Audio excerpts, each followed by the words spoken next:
माघ पूर्णिमा स्नान पर्व के बाद 3 दिन तक चलने वाले त्रिजटा स्नान का समापन हो गया है और अब पूरे तरीके से कल्पवासी संगम की रेती से विदा हो रहे हैं। ये सभी कल्पवासी पौष पूर्णिमा स्नान से पहले संगम की रेती पर आ गए थे और 1 महीने तक कल्पवास करने के बाद अब वो अपने घर लौट रहे हैं।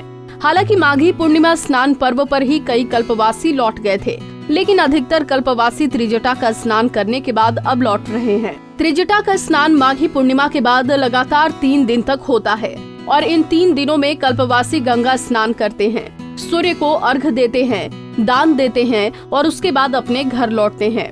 कल्पवासी जब लौट रहे होते हैं तो वो बेहद भावुक पल होता है, क्योंकि देश के अलग अलग हिस्सों से कल्पवासी आते हैं और 1 महीने तक यहाँ कल्पवास करते हैं। इस दौरान कई अपरिचित लोगों से परिचय बनता है और जब 1 महीने का कल्पवास पूरा होता है तो सब भावुक हो जाते हैं। कल्पवासियों के जाने से संगम की रेती में अब वो रौनक दिखाई नहीं दे रही है। जगह जगह मेले में लगे पंडालों को हटाया जा रहा है। कल्पवासियों के टेंट को भी निकालने का काम शुरू हो गया है। हालांकि कल्पवासियों ने कहा कि साल भर तक संगम में आने का इंतजार करते हैं और अब इस संकल्प के साथ घर जा रहे हैं कि अगले साल कल्पवास पर फिर आएंगे। हम लोगों ने 1.5 महीने यहाँ कल्पवास किया और शिविर चलाया और अभी हम लोग माघी पूर्णिमा और त्रिजटा स्नान करके हम लोग यहाँ से अपने आश्रम को जाएंगे, जहाँ हमारा आश्रम है। फिर वहाँ से हम लोग शिवरात्रि स्नान करने हरिद्वार जाएंगे और इन 1.5 महीनों में माँ गंगा की ऐसी कृपा रही, हम लोगों ने ये प्रार्थना किया कि ये जो कोरोना महामारी है विश्वव्यापी, ये ख़त्म हो जाए और पुनः गंगा मैया हम लोगों को जैसे पहले बुलाती रही हैं और विगत वर्षों में वैसे ही इस बार अगले वर्ष भी हम लोगों को बुलाएं और हम लोग गंगा मैया की सेवा में उपस्थित हों और पुनः ऐसे ही सब हंसी खुशी से पूरा संसार हो जाए, चले, ये हम लोगों की प्रार्थना है।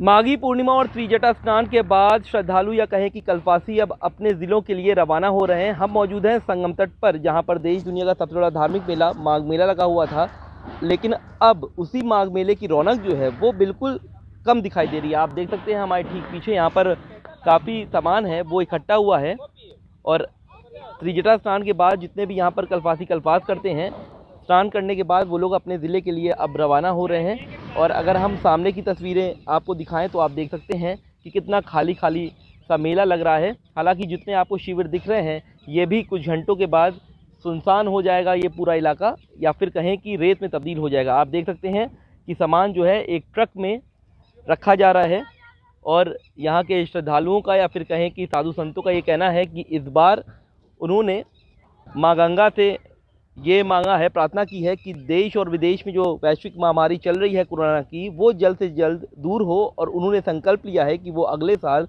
फिर यहाँ पर आएंगे। ऐसे में अब 11 मार्च को महाशिवरात्रि का स्नान पर्व है और अधिकतर श्रद्धालु या कल्पवासी या तो वो बनारस में स्नान करेंगे और या फिर वो हरिद्वार में जहाँ पर कुंभ मेला लगेगा वो वहाँ जाएंगे। ऐसे में संगम तट एक बार वीरान लगने लगा है। वीडियो जर्नलिस्ट अंकित उपाध्याय के साथ सैयद आखिर रजा, पंजाब केसरी टीवी, प्रयागराज।